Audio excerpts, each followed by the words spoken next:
അമ്മേ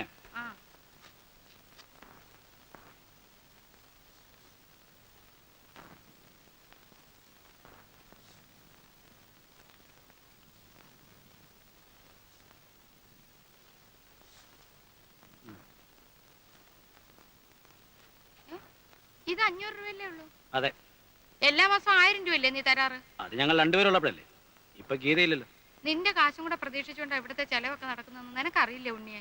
അറിയാം, അതുകൊണ്ടാണല്ലോ എന്റെ ചെലവിന് 500 രൂപ തന്നത്. ഇങ്ങനൊക്കെ കണക്ക് പറയാൻ പാടുണ്ടോ? ഈ നിലയ്ക്ക് നിന്നെ 10 മാസം ചുമന്നതിന് ഞാൻ കണക്ക് പറയണമല്ലോ. ഓ, ജീവിതത്തിൽ ആദ്യമായിട്ട് എന്റെ ഭാര്യ ബുദ്ധിയോടെ ഒരു കാര്യം പറഞ്ഞു. അല്ല, നിന്റെ ഈ എണ്ണിപ്പെറുക്കിയുള്ള കണക്ക് പറച്ചിൽ കേട്ട് എങ്ങനെങ്കിലും പറയാൻ തോന്നിയല്ലോ. കളിയാക്ക? ഏയ്, ഇന്നല്ലെങ്കിൽ നാളെ മാനേരാകാൻ പോകുന്ന നിന്നെ ഞാൻ കളിയാക്കൂ? ആലോചിക്കാതെ ഞാൻ ഒന്നും ചെയ്തിട്ടില്ല. ഈ വീട്ടിൽ വേണ്ടാത്ത ചെലവുകളൊക്കെ കൂടിക്കൊണ്ടിരിക്കുക. കരുതിയിരുന്നില്ലെങ്കിലേ അവസാനം കഷ്ടപ്പെടാൻ ഞാൻ മാത്രമേ ഉണ്ടാവൂ. പഴയ പോലൊന്നുമല്ല. ഇപ്പൊ എനിക്കൊരു കുടുംബമുണ്ട്, ഒരു കുട്ടി ഉണ്ടാവാൻ പോകുന്നു. അതെന്താ മനസ്സിലാക്കാത്തെ? പറയുന്ന കേട്ടാത്തൊന്നും നിനക്ക് മാത്രമേ കുട്ടികളും കുടുംബമൊക്കെ ഉള്ളെന്ന്. എടാ, നീ അടക്കം 4 പേരുടെ അച്ഛനാ ഞാൻ.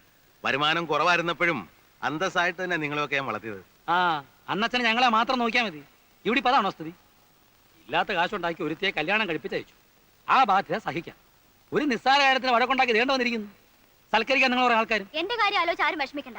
ആർക്കും ഒരു ഭാരമായിട്ട് ഒരു നിമിഷം പോലും ഞാൻ ഇവിടെ നിൽക്കില്ല. അറിയാമടി, നീ തന്റെ കാര്യമാണെന്ന് അറിയാം. എന്ത് ചെയ്യാനും നീ മടിക്കില്ല. ഉണ്ണി, നീ ഒന്നും മിണ്ടാണ്ടിരിക്കൂ. അപ്പുറത്തും ഇപ്പുറത്തൊക്കെ ആൾക്കാരുള്ളതാ. ഞാനൊന്നുറക്കെ സംസാരിച്ചാൽ നിങ്ങൾക്ക് കുറച്ചിലാണല്ലേ. ഇവിടെ വന്നു കയറി ഒരുത്തി പെട്ടിയും തൂക്കി ഈ പടി കടന്നാണല്ലോ പുറത്തേക്ക് പോയത്. അപ്പൊ നിങ്ങൾക്ക് കുറച്ചിലുണ്ടായില്ല? ഉണ്ണി, രമയെ പറ്റി നിനക്ക് പറയാം. അവള് നിന്റെ പെങ്ങളാ. പക്ഷെ നിന്റെ അനിയന്റെ ഭാര്യയെ കുറിച്ച് പറയാൻ നിനക്ക് അവകാശമില്ല. അതും അവനോട് ഇല്ലാത്തപ്പോ. അവൻ എന്നേക്കാൾ യോഗ്യനാണ്.